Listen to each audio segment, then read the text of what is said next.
नमस्कार, श्री स्वामी समर्थ. स्वागत आहे तुमचे अनुज क्रिएशन अँड स्वामी सेवा चॅनलमध्ये.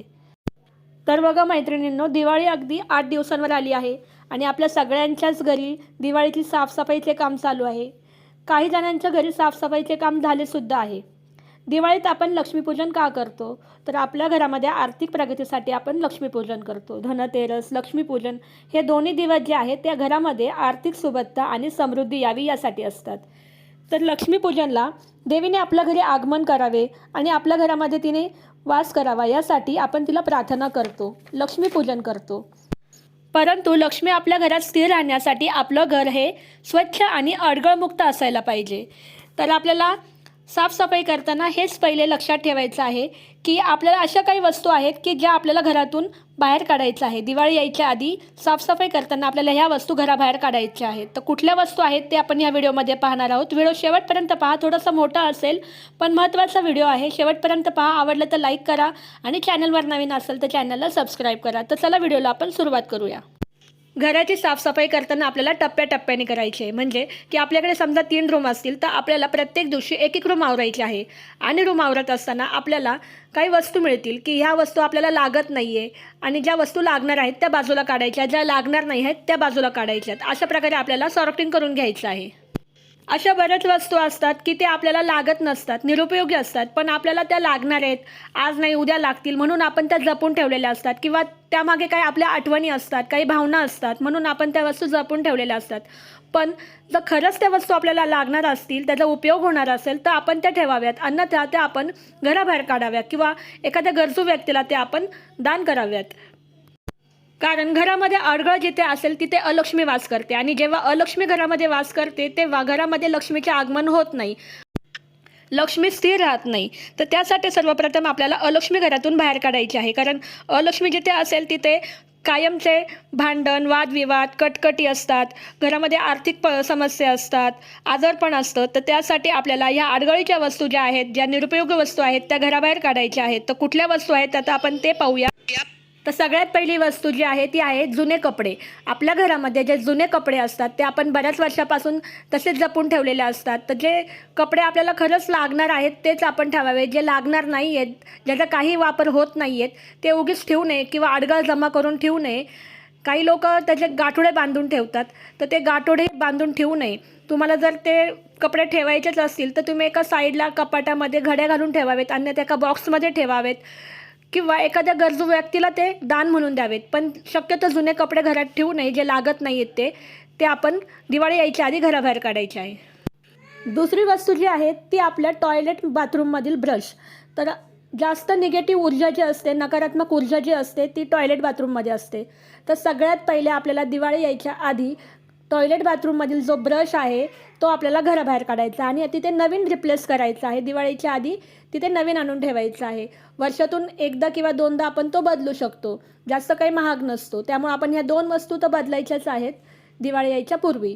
आणि तसेच बाथरूममध्ये जे काही सोप केस असतील, साबण ठेवायचं भांडं असतं, मग असतो, तर तेही जर चांगल्या कंडिशनमध्ये असेल तर तेच ठेवायचं आहे. खूप दिवसापासून यूज करत असेल आपण तर तेही आपल्याला बदलायचं आहे.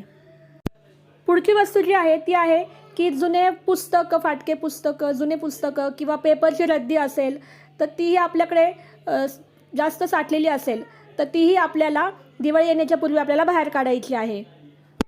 पुढची वस्तू म्हणजे जे आपण हात पुसण्यासाठी, स्वयंपाकघरामध्ये काम करत असताना आपण हात पुसण्यासाठी जो नॅपकिन वगैरे ठेवतो तोही आपल्याला जुना जो असेल तो घराबाहेर काढायचा आहे आणि त्या जागी आपल्याला नवीन रिप्लेस करायचं आहे. तसेच आपल्या घरामध्ये काही तुटकी फुटकी भांडी असतात किंवा चिरा गेलेली भांडी असतात, छोटे छोटे वाट्या, प्लेट वगैरे. तसंच काही मातीचे दिवे असतात, तेही काही खराब असतात. कप असतात, कपाचे दांडे तुटलेले असतात, पण ते आपण जपून ठेवलेले असतात, साईडला ठेवलेले असतात. तर तेही आपल्याला घराबाहेर काढायचं आहे. जे तुटके फुटके भांडे आहेत ते आपण मोडीत देऊ शकतो, त्याच्याऐवजी आपण दुसरं एखादं भांडं घेऊ शकतो. हेही आपण करू शकतो. पुढची वस्तू म्हणजे मुख्य प्रवेशद्वाराजवळ असलेलं पाय पुसणं किंवा आपल्या टॉयलेट बाथरूमच्या बाहेर जे आपलं पाय पुसणं असतं ते. तर ह्यामध्ये सुद्धा जास्तीत जास्त नकारात्मक ऊर्जा असते. आपण बाहेरून येतो, त्या पाय पुसणीला आपण पाय पुसतो आणि आपण घरात येतो, तर ती सगळी जी नकारात्मक ऊर्जा असते ती त्या पाय पुसणीमध्ये असते. तर आपल्याला दिवाळीच्या आधी आपल्याला ही पायपुसणीसुद्धा रिप्लेस करायची आहे. जुनी आहे ती आपल्याला टाकून द्यायची आहे आणि त्या जागी नवीन वापरायची आहे. तर पुढची वस्तू म्हणजे चप्पल किंवा बूट. तर आपल्याकडे बरेच असे चप्पल किंवा बूट असतात की जे खराब असतात. काही चप्पलचे बेल्ट तुटलेले असतात, बुटांचे सोल निघलेले असतात, पण ते आपण जपून ठेवतो की आज नाही तर उद्या आपण ते रिपेअर करू, वापरू. तर तुम्ही खरंच वापरणार असाल तर ते ठेवा किंवा ते रिपेअर करून एखाद्या गरजवंताला द्या. पण ते असे फाटके तुटके जे चप्पल बूट असतील तर ते दिवाळी येण्यापूर्वी घराबाहेर नक्की काढा. पुढची गोष्ट म्हणजे आपल्या घराचं मुख्य प्रवेशद्वार. तर प्रवेशद्वारावर आपण तोरण लावतो. तर ते वॉशेबल असेल तर आपल्याला दिवाळी येण्यापूर्वी ते धुवून काढायचं आहे स्वच्छ आणि त्यानंतर आपल्याला ते लावायचं आहे. तसेच आपण रोज संध्याकाळी दिवा लावतो, त्या ठिकाणी बरंचसं तेलकट जमा होतं. तर ते दिवाळी येण्यापूर्वी आपल्याला ती जागा स्वच्छ करायची आहे, घासून काढायची आहे. तसेच आपल्या घरामध्ये आरसा असेल की जो तडा गेलेला असेल, तुटलेला असेल, तर तेही आपल्याला घराबाहेर काढायचं आहे. कारण अशा तुटलेल्या आरशामुळे घरामध्ये वादविवाद होऊ शकतात. तसंच आपल्या घरामध्ये जे काही घड्याळ वगैरे असतील, ज्याचे डायल तुटलेली असेल किंवा बंद पडलेलं घड्याळ असेल, खराब असेल, तर तेही आपल्याला दिवाळी येण्यापूर्वी बाहेर काढायचं आहे त्या वस्तूही. तसेच पुढची गोष्ट जी आहे ती म्हणजे देवघरात वापरले जाणारे वस्त्र. तर ते बघा खूप जुने झालेले असेल तर तेही आपल्याला रिप्लेस करायचे आहेत, नवीन घ्यायचे आहेत देवांसाठी. जसं आपण आपल्यासाठी नवीन घेणार आहोत तसं आपण सणासुदीला देवांसाठी नवीन घ्यायचे आहेत. देवघरामध्ये आपण हळदी कुंकासाठी बऱ्याच गोष्टींसाठी आपण छोटे छोटे प्लास्टिकचे डबे यूज करतो. तर तेही आपल्याला स्वच्छ घासून घ्यायचे आहेत किंवा खूप खराब झाले असेल तर तेही आपल्याला रिप्लेस करायचे आहेत. पुढची मुख्य वस्तू म्हणजे घरातील जुना झाडू. तो जुना झाडूही आपल्याला दिवाळी येण्यापूर्वी घराबाहेर काढायचा आहे. शनिवारी आपल्याला तो घराबाहेर काढायचा आहे आणि नवीन झाडू आणण्यासाठी आपल्याला शनिवार, रविवार किंवा मंगळवार हे दिवस चांगले असतात. या दिवशी आपण नवीन झाडू आणू शकतो. तर मी ज्या ह्या वस्तू सांगितल्या यातल्या बऱ्याचशा वस्तू ज्या आहेत जसं की कपडे, आणखी पुस्तके, काही गोष्टींची पुस्तके असतील, चप्पल, शूज वगैरे अशा काही वस्तू असतील तर त्या आपण काही जे सेवाभावी संस्था असतात की जिथे ह्या वस्तू घेतल्या जातात त्यांना व्यवस्थित करून त्या गरजू व्यक्तींना दिल्या जातात, अशा ठिकाणी आपण हे दान करू शकतो. तर दिवाळी येण्यापूर्वी आपल्याला हे काम करायचं आहे, आठवणीने करायचं आहे.